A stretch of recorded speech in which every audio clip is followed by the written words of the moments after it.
আসসালামু আলাইকুম রহমতুল্লাহি ওয়া বারাকাতুহু। আশা করি মহান আল্লাহ রাব্বুল আলামিনের অশেষ রহমতে আপনারা সকলেই ভালো আছেন। মহান প্রভু আল্লাহ তাআলা পৃথিবীতে বহু নবী ও রাসূল প্রেরণ করেছেন। তবে যত নবী ও রাসূল এই দুনিয়াতে এসেছে তারা সবাই ছিলেন পুরুষ। এই মর্যাদা আল্লাহ তাআলা কোনো নারীকে দেননি, তাই বলে নারীদেরকে অবহেলা করার কোনো অপশন নেই। নবীদের মধ্য হতেও অনেক জগৎ বিখ্যাত অলি হয়েছেন। তেমনই এক মহিয়সী নারী হযরত রাবিয়া বসরি রাদিয়াল্লাহু তাআলা আনহুমা।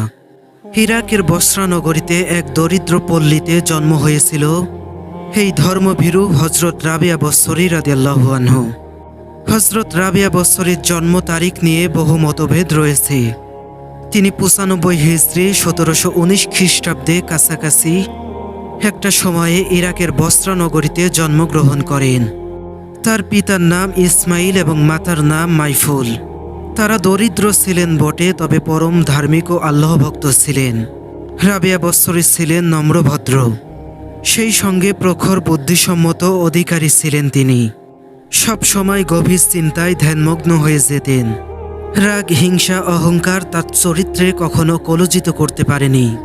মোট কথা, আল্লাহর একজন প্রকৃত অলি হওয়ার জন্য যা যা গুণাবলী থাকা প্রয়োজন সকল গুণের অধিকারী ছিলেন হযরত রাবিয়া বসরি রাদিয়াল্লাহু আনহু।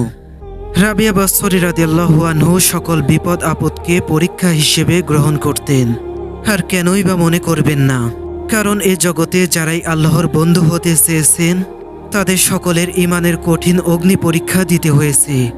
হে পরিক্ষেপিতে আল্লাহ রাব্বুল আলামিন পবিত্র কোরআনুল কারিমে বলেছেন, তোমরা কি ধারণা করছো এমনিতেই জান্নাতে প্রবেশ করবে?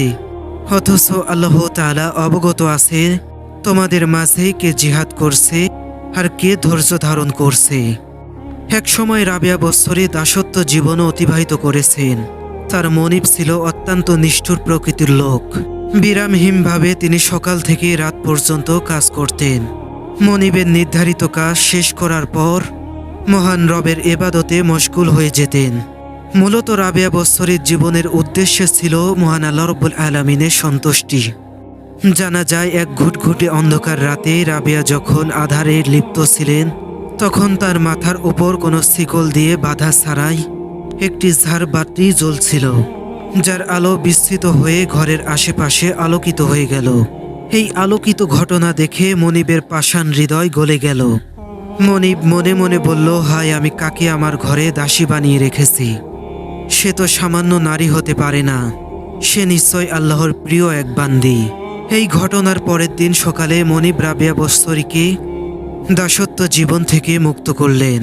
হযরত রাবিয়া বসরি রাদিয়াল্লাহু তাআলা আনহু খুব অল্প বয়সেই মা বাবার কাছ থেকে কোরআন এবং হাদিসের ফিকা অর্জন করেছিলেন। শিক্ষা অর্জনের ক্ষেত্রে তার কখনো কোনো সংকোচ ছিল না। পিতামাতাকে খুব অল্প সময়েই তিনি হারান। জীবনে চলার পথে বহু কঠিন পরীক্ষার সম্মুখীন হয়েছিলেন তিনি। তারপরও আল্লাহর সন্তুষ্টি অর্জনের জন্য কখনো পিছু পা হয়নি।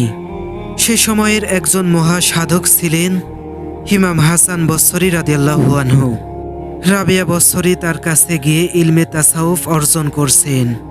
পরবর্তী জীবনে রাবিয়া একজন কবি হিসেবে আখ্যায়িত লাভ করেন। রাবিয়া বসরি রাদিয়াল্লাহু তাআলা আনহুমার জীবন থেকে অনেক কারামত প্রকাশিত হয়েছে।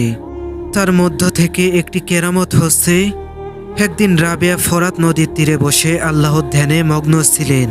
এমনকি সে সময় তৎকালীন শ্রেষ্ঠ সাধক ছিলেন হযরত হাসান বসরি রাদিয়াল্লাহু আনহু সেখানে হাজির হলেন। তিনি তার জায়নামাজখানি পানিতে বিছিয়ে দিলেন এবং রাবেকে ডেকে বললেন, হেসো রাবে, আমরা দাঁড়িয়ে 2 রাকাত নামাজ আদায় করি। এখানে হাসান বসরির ইচ্ছে ছিল রাবিয়া তার আসনখানি ডুবে যাওয়া হতে রক্ষা করতে পারে কিনা। রাবিয়া কিছুক্ষণ চুপ থেকে তার জায়নামাজটিকে শূন্য লোকে উড়িয়েছিলেন এবং রাবিয়া নিজে উড়ে সেখানে বসে বললেন, জনাব, আসুন, যদি পারেন এখানে এসে 2 রাকাত নামাজ আদায় করি। আল্লাহর নবী, রাসূল, অলিদের বহু অলৌকিক ঘটনা রয়েছে, তবে তারা এসব ক্ষমতা নিয়ে কখনো অহংকার করেননি। তারা ইচ্ছাকৃতভাবে কখনো তা প্রকাশ করেননি, বরং তা আপনা আপনি প্রকাশিত হয়ে যেত। এত কামিল হয়েও হযরত রাবিয়াকে অনেক সময় ছিন্ন বসনে দেখা যেত। এই মহিয়সী নারী 185 হিজরি মোতাবেক 801 খ্রিস্টাব্দে শেষ নিঃশ্বাস ত্যাগ করেন। তার ইবাদত বন্দেগী আজ স্মরণীয় এবং রাবিয়া বস্তরী আল্লাহর দরবারে একজন সফল নারী। সম্মানিত ভাই ও বোনেরা, আমরা এত সুন্দর একটি ধর্ম পেয়েছি যা অন্য কোনো ধর্মের মানুষ তা পায়নি। আল্লাহ আমাদেরকে এত নাজ নিয়ামত দিয়েছেন, কিন্তু তা আমরা শুকরিয়া আদায় করি না। আল্লাহ আমাদেরকে এত রিজিক দিয়েছেন, তাও আমরা শুকরিয়া আদায় করি না। আল্লাহ আমাদেরকে সুস্থ রেখেছেন, তাও আমরা শুকরিয়া আদায় করি না। আল্লাহ তাআলা ইচ্ছা করলেও আমাদেরকে অন্য ধর্মের মানুষ হিসেবে পাঠাতে পারতেন, কিন্তু আল্লাহ তাআলা আমাদেরকে ভালোবাসেন বিধায় একটা ইসলাম ধর্ম হিসেবে আমাদেরকে পাঠিয়েছেন। আসুন না ভাই বোনেরা, ইসলাম ধর্ম মেনে আমল করি। আপনাদেরকে একটু কি মনে হয় না যে জাহান্নামের আগুন কতটা ভয়ঙ্কর? আপনার কি মনে হয় না হাসরের দিন আল্লাহ তাআলার আযাব কতটা ভয়ঙ্কর?